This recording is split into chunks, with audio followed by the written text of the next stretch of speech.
Hello. Blunt truth, finally getting to the spoon making vid that I promised.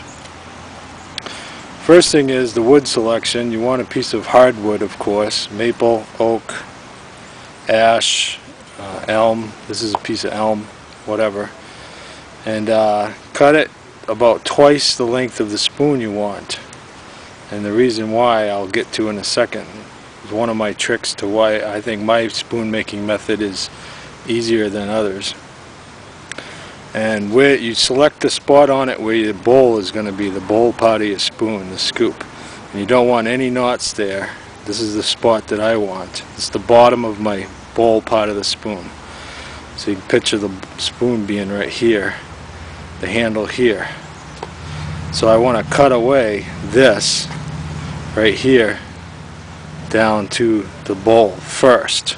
That's where I think a lot of people make it too hard for themselves, as they shape the whole outside of the spoon, the handle and everything, and make it, and then they decide to do the bowl last, when you don't have hardly anything to hang on to, and you've got your hand up there right near the blade, and you just can't. It makes it very difficult to carve that bowl out. Why not do the bowl carving first, get it out of the way while you have a lot to hang on to, and then carve the outside?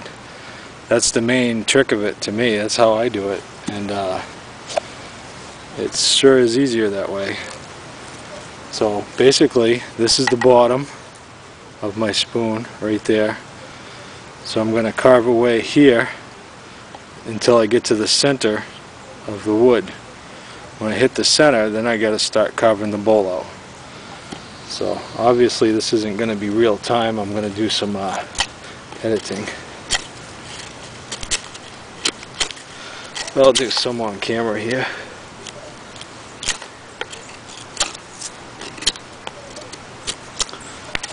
Tighten up this lanyard.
Okay, now I've gotten halfway through.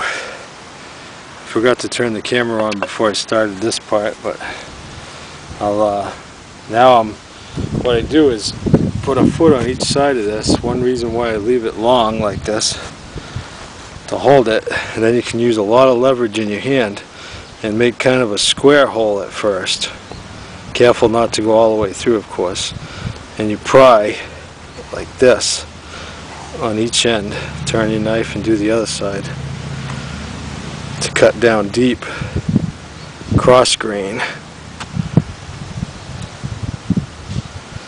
Do it both ways, and then you just pry out the fibers that you just cut free. Come out in pretty big chunks. It goes pretty quick. You don't need a scooping knife this way. But you're not going to have a scooping knife if you need your survival knife in the woods. I don't think, if you're going to carry a scooping knife, why not just carry a metal spoon, right? So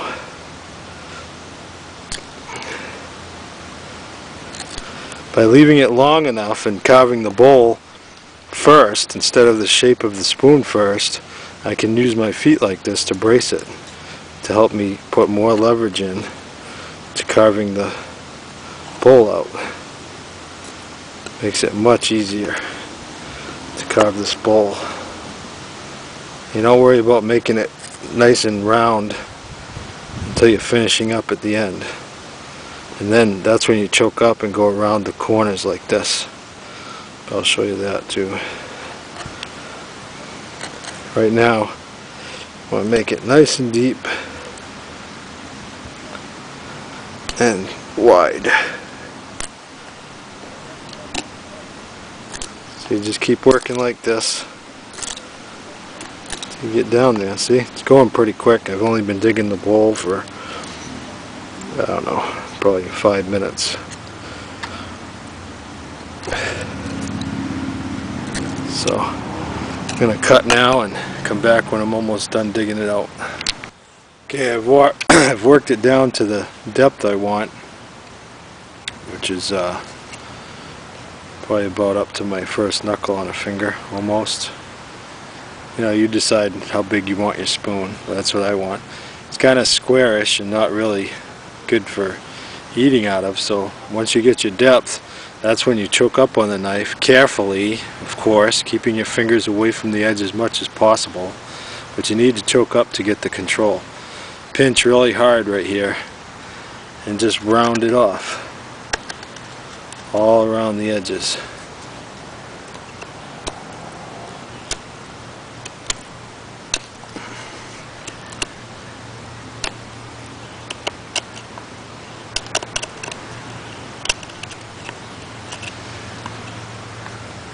Just keep working that, rounding it off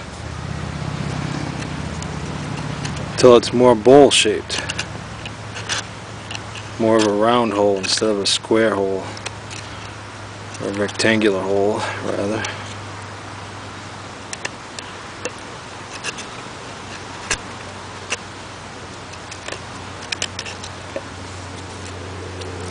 To get some of the loose fibers out, you just take your knife and sort of go like this. If it's a good knife, it ain't gonna hurt the tip. That sort of breaks out all the loose fibers and stuff. So just keep working around until you get kind of a round hole. Finish your whole bowl shape first, everything here all done, and then we're going to do the outside shape of the spoon. Okay, I'm happy with how the bowl is. It's kind of rounded edges, smoothed out, good depth. Now I've got to get rid of, I'm shaping the outside, so this is the handle end, so I got to get rid of this, cut that off, and being very careful, of course, not to get too close to the bowl the whole time. So probably going to not carve this. I'm going to go find me a baton somewhere around here and hack that right off, and then I'll get back to you and we'll carve the rest of the around the bowl.